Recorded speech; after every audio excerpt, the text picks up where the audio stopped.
इस कार्यक्रम के पुण्यार्चक हैं श्रीमती माया जैन, पुत्र श्रीमान नितिन कुमार जैन, पुत्र वधू श्रीमती मोनिका जैन, कुमारी मिष्टी जैन, कुमारी धरा जैन, नाना नानी श्रीमती सुलोचना भगवान दास जैन, टीकमगढ़ दादा दादी श्रीमान दया चंद्र, हीराबाई, सुपुत्र श्रीमान संजय रजनी जैन, बेटा श्रेयस, बेटी अदिति जैन, समस्त जैन परिवार सागर मध्य प्रदेश, श्रीमती नंदा चंद्र कुमार जैन सोनी, श्रीमती मयूरी गौरव जैन सोनी, सौरभ जैन सोनी, ओजस्व जैन, प्रतिष्ठान विशुद्ध ड्रग एंड सर्जिकल, अशोकनगर विशुद्ध drug and surgical Guna, Vantara fashion आशीर्वाद हॉस्पिटल रोड गुना मध्य प्रदेश, एडवोकेट श्री वीरेंद्र कुमार जी कठरिया एवं श्रीमती कुसुम, राजकुमारी, पुष्पा, मंजू, सीमा, उषा, भूना, वंदना एवं समस्त कठरिया परिवार कुरवाई मध्य प्रदेश। हर व्यक्ति में इतनी सामर्थ्य नहीं है कि वह ब्रह्मचर्य व्रत का पालन कर सके, तो आवश्यक है कि वंश को बढ़ाने के लिए विवाह हो।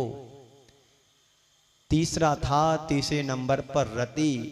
आज सारे उद्देश्य गौण होते चले जा रहे हैं, रति ही मुख्य उद्देश्य बन गया है व्यक्ति के जीवन का। और जब विवाह उद्देश्य मात्र रति रह जाता है, तब वह विवाह विवाद में बदल जाता है और विवाद का कारण बन जाता है, वह जीवन के विकास का कारण नहीं बन पाता है। क्योंकि उसके हृदय में, उसके भावों में मात्र एक मात्र रहता है भोग विलासता का, और कुछ नहीं। व्यक्ति के सुख दुख की बात नहीं सोचता है, पारिवारिक संबंधों की बात नहीं सोचता है, मात्र उसको दिखता है रति। और रति में जब विवाह रह जाता तो विवाह के बाद विवाद बन जाता है, कारण बन जाता है लड़ाई झगड़े का, तो वह जीवन के विकास का कारण नहीं बन सकता है। ये विवाह के उद्देश्य की बात की गई। अब आगे कहते हैं विवाह किससे करें, कब करें, कैसे करें। विवाह किससे करें तो कहते हैं समान शील और समान कुल होना चाहिए। एक गरीब घर की लड़की यदि बड़े घराने में जाती है तब भी एडजस्ट नहीं होता है, सामंजस्य नहीं होता है। वहाँ के रहन सहन, खान पियन, आचार विचार, पहनाव सब परिवर्तनशील होता है। तो कैसे करें? समान शील और समान कुल वालों के घरों में अपने संबंध करना चाहिए। अपनी बराबरी के जो जीवन जीता उनके यहाँ ही अपने विचारों को अपने शादी संबंध विवाह आदि करने का आदेश हमारे आचार्यों ने दिया है।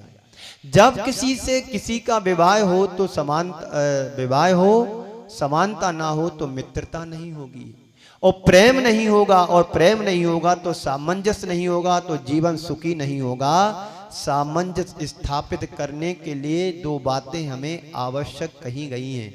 नंबर एक परस्पर विश्वास और दूसरी समानता। आपस में विश्वास होगा, एक दूसरे के ऊपर विश्वास होगा और समानता होगी, तो हमारा वैवाहिक जीवन भी बहुत अच्छे से आगे बढ़ सकता है, बढ़ता है। हमारे आचार्यों ने इसी को लक्ष्य रखते हुए कहा है कि शील और कुल की समानता होनी चाहिए। अगर कोई कन्या भिन्न कुल में चली जाती है तो वहाँ के रीति रिवाज, रहन सहन, खान पान, वेशभूषा, आचार विचार इस सब से अपरिचित होती है, अनभिज्ञ होती होने से सामंजस्य स्थापित नहीं कर पाती है, अपने जीवन को आगे नहीं चला पाती है। क्योंकि एक बड़े घराने की लड़की आए और एक छोटे से गरीब परिवार में, अपेक्षाकृत सामान्य परिवार में जाती है, तो वो सास पर हुक्म चलाती है, सुनो पानी भर के लाओ जी। नौकरानी समझती अपनी सास के लिए। क्यों? बड़े घराने से आई है, जहां पर नौकर चाकर काम करते थे, पहनाव अलग था, खान पियन अलग था। सप्ताह में 6 दिन तो बाहर होटल में जाना, एक आध दिन भले नींद समय पे ना खुल पाई हो, पति घर में ना हो तो होटल पे नहीं जा पाते हैं। ऐसे घर की लड़की लाओगे तो तुम्हारा घर भी बर्बाद हो जाएगा। तो क्या करना है? समान कुल की लड़की को लाओ, अपने समान अपनी कैटेगरी के बच्चों के साथ अपने बच्चों का संबंध करना चाहिए। ऐसा होता है जब एक दूसरे को एडजस्ट नहीं कर पाते हैं, बहुत कम होते हैं जो दूसरे कुल में आई कन्या को अपने आचार विचार में ढाल पाते हैं, रहन सहन में उसको एडजस्ट कर पाते हैं। तो शील की समानता होना चाहिए, वैचारिक समानता होना चाहिए कि आपके विचारों की, आपके भावों की कद्र कोई कर सके। ज़्यादा स्टैंडर्ड भी अच्छा नहीं और लो स्टैंडर्ड भी ठीक नहीं। समानता का जीवन जीने वाले व्यक्ति ही समानता वाले कुल में करना चाहिए शादी विवाह। कुल की भी समानता होना चाहिए। आचार्यों ने कहा है कि कुल देखो, रूप देखो, वंश देखो, पैसा देखो, विचार देखो, पर ये बातें आज गौण होती जा रही हैं। क्या होने लगा है? आज या तो अधिकारी हो, उच्च नौकरी करने वाला हो, अधिक पैसे वाला हो, ये सब देखा जा रहा है। ये नहीं देखते हैं कि खेती कितनी है, व्यापार कैसा है। पहले के जमाने में ये देखा जाता था, ज्यादा पीछे मत जाओ, 25 और 30 साल पीछे जाकर के देखो, 40 साल अधिकतम, तो परिवार में सबसे पहले माता पिता ये देखते थे कि घर में व्यापार क्या होता है, खेती किसानी कितनी है। लड़का भले अनपढ़ हो पर घर में जमीन जायदाद अच्छी है तो हमारी बेटी सुखी रहेगी। आज क्या देखते हैं? भले कुछ ना हो, विदेश में नौकरी करता हो, भले वहां जाकर के झाड़ू लगा रहा हो। हाँ, यहाँ के लोग जाते हैं, विदेश में हैं, झाड़ू लगा रहे, पोंछा लग, क्या करते? फॉरेन में जॉब करते हैं। ये चल रहा है। पैसा देखा जाता है, व्यक्ति का स्तर पैसे से गिना जाने लगा है। इसलिए आज हमारे समाज में बेमनस्ता उत्पन्न हो रही है। अच्छे अच्छे घरानों के, संपन्न घरानों के बच्चे भी आज कुंवारे बैठे हुए हैं। 40 साल को पार कर गए, 50 साल को पार कर गए। हमारे साथ पढ़ने वाला हमारे 2 मित्र आज भी कुंवारे बैठे हैं। और उनके एक परिवार तो ऐसा है, उस घर में 3 भाई हैं, तीनों भाई की शादी नहीं हुई, माँ वृद्ध हो गई, पिताजी खत्म हो गए।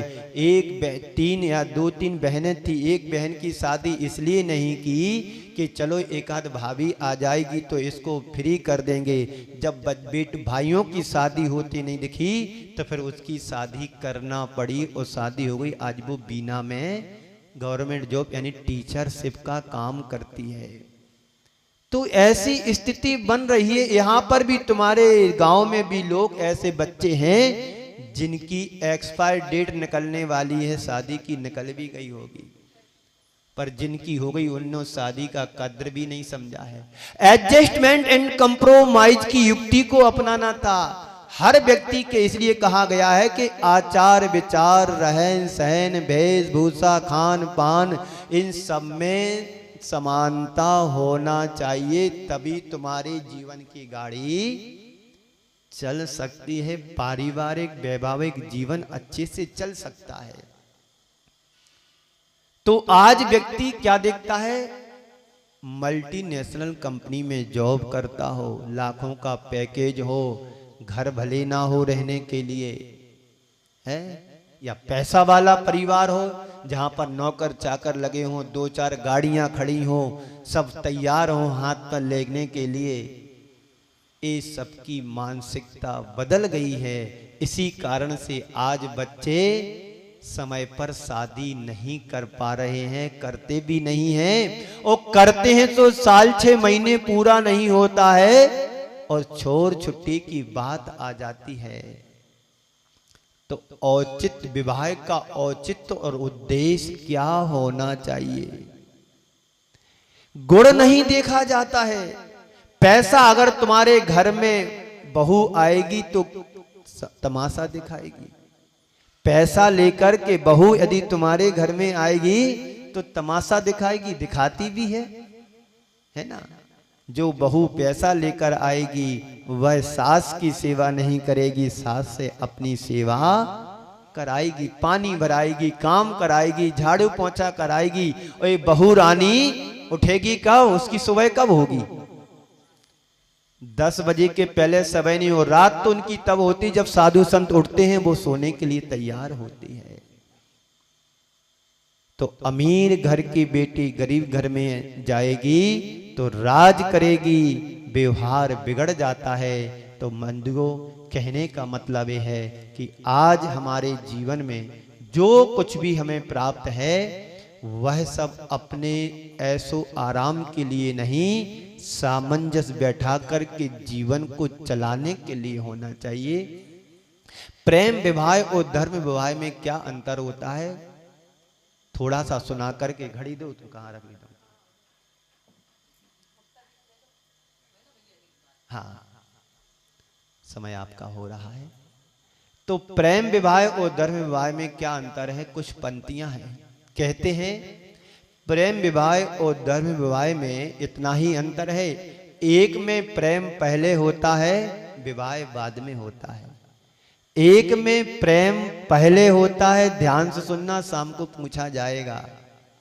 हाँ, एक में प्रेम पहले होता है, विवाह बाद में। एक में, दूसरे में प्रेम विवाह पहले होता है, प्रेम बाद में होता है। फिर से सुनिएगा, एक में प्रेम पहले होता है, विवाह बाद में। दूसरे में विवाह पहले होता है और प्रेम बाद में। परिणाम ये निकलता है, एक का प्रेम खो जाता है, विवाह रहता है, दूसरे का विवाह रहता है, प्रेम खो जाता है। जीवन भर प्रेम और आत्मीयता यह भारतीय संस्कृति की विशेषता रही है कि तुम्हारे जीवन में शादी यानी विवाह भी रहे, प्रेम भी रहे। ये भारतीय संस्कृति की विशेषता रही है। इसका अनुपालन व्यक्ति को करना चाहिए। लेकिन होता क्या है कि प्रेम खो जाता है, विवाह रहता, तनातनी चल रही है, बंधन विवाह के सूत्र में तो बन गए हैं, छोड़ भी नहीं पा रहे हैं और ग्रहण भी नहीं कर पा रहे हैं। तो इसलिए क्या होता है, प्रेम खो जाता है, विवाह रह जाता है। पर संत कहते विवाह खो जाए तो खो जाने दो, पर तुम्हारा प्रेम व्यवहार बना रहना चाहिए। यदि आपस में एडजस्ट नहीं हो रहा है तो देर सवेर हो ही जाता। अभी एक बहन जी मेरे पास आए, है ना, तो ऐसी बातचीत की, बातचीत में उनने अपने मन की बात रख दी। कहा कि महाराज श्री, यदि मैंने पहले एडजस्ट कर लिया होता तो आज मेरा हो सकता जीवन सुखी जीवन होता। व्यक्ति क्रोध में आकर के या फिर किसी आवेग में आकर के डिसीजन ले लेता है, वो जिंदगी भर पछताता है। जैसे कल नहीं परसों आपको एक उदाहरण रखा था कि एक पढ़े लिखे व्यक्ति की शादी अनपढ़ गांव की लड़की से हुई। दोनों अपने आप को क्रोध के आवेग में आकर के संभाल नहीं पाए। सास ने कुछ और कह दिया और दामाद ने कुछ और कर दिया। परिणाम ये निकला कि जो नहीं होना चाहिए तब हो गया। तो हमारे लिए छोटी मोटी बातों को नजरअंदाज करके चलना चाहिए। आप अपनी वैवाहिक जीवन को, पारिवारिक जीवन को मधुरता के साथ जीना चाहते हैं तो आपस की छोटी मोटी बातों को नजरअंदाज करो। एक बार ऐसा हुआ, पति पत्नी में अनबन हो गया और पतिदेव के लिए किसी आवश्यक काम के लिए सुबह 5 बजे उठ करके 6 बजे ट्रेन पकड़ना थी। तो अब पत्नी से अनबन हो गई। उठे तो उठे कैसे, नींद तो खुलती 8 बजे। तो पत्नी, उसने क्या किया, पति देव ने पत्नी के तकिए के नीचे एक पर्ची लिख करके रख दिया कि मुझे 5 बजे जगा देना, मुझे 5 बजे जगा देना। तो पत्नी भी होशियार थी, उसने कहा कि श्रीमान जी 5 बज गए और तकिए के नीचे रख दिया। जब पति देव की 7 बजे नींद खुली तो झल्ला पड़ा। गुस्सा तो शाम की थी ही, बोले तुमने इतना भी समझ में नहीं है कि मैंने आपको कहा था कि मुझे 5 बजे जगा देना। तो श्रीमान जी चिल्लाने की जरूरत नहीं है, आप अपने तकिया के नीचे देखो कि कृपया 5 बज गए हैं। ये सब होता रहता है। यदि प्रेम तुम्हारे हृदय में स्थान बना लेता है तो छोटी मोटी बातों को नजरअंदाज करके चलना चाहिए। यही विवाह औचित्य और उद्देश्य की बात कही जा रही है। विवाह करो, शादी मत करना। शादी करोगे तो बर्बादी हो जाएगी, और विवाह करोगे तो वाद विवाद टल जाएंगे, विवाद नहीं रहेगा। तो वैवाहिक जीवन हमें जीना चाहते हैं तो क्या करना है? जीवन में प्रेम और आत्मीयता ये भारतीय संस्कृति है, इसका अनुपालन हर व्यक्ति के लिए करना चाहिए।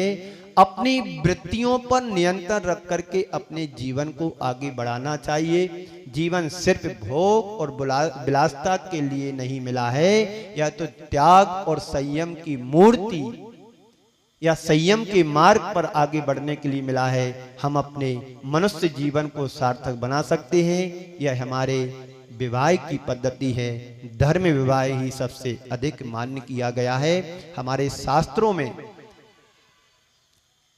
में 8 प्रकार के विवाह बतलाए गए हैं। सबसे नंबर 1 ब्रह्म विवाह। ब्रह्म विवाह, दूसरा है प्रजापत्य विवाह, आर्ष विवाह, देव विवाह, आसुरी विवाह, पैशाचिक विवाह, गंधर्व विवाह और राक्षस विवाह। इनमें पहला विवाह है वह विवाह कहलाता है जहां माता पिता की उनकी इच्छा से शादी संबंध किया जाता है। इस कार्यक्रम के पुण्यार्चक थे श्रीमती माया जैन, पुत्र श्रीमान नितिन कुमार जैन, पुत्र वधू श्रीमती मोनिका जैन, कुमारी मिष्टी जैन, कुमारी धरा जैन, नाना नानी श्रीमती सुलोचना भगवान दास जैन, टीकमगढ़ दादा दादी श्रीमान दया चंद्र, हीराबाई, सुपुत्र श्रीमान संजय रजनी जैन, बेटा श्रेयस, बेटी अदिति जैन, समस्त जैन परिवार सागर मध्य प्रदेश, श्रीमती नंदा चंद्र कुमार जैन सोनी, श्रीमती मयूरी गौरव जैन सोनी, सौरभ जैन सोनी, ओजस्व जैन, प्रतिष्ठान विशुद्ध drug and surgical, Ashok Nagar विशुद्ध drug and surgical Guna, Vantara fashion आशीर्वाद हॉस्पिटल रोड गुना मध्य प्रदेश, एडवोकेट श्री वीरेंद्र कुमार जी कठरिया एवं श्रीमती कुसुम, राजकुमारी, पुष्पा, मंजू, सीमा, उषा, भूना, वंदना एवं समस्त कठरिया परिवार कुरवाई मध्य प्रदेश।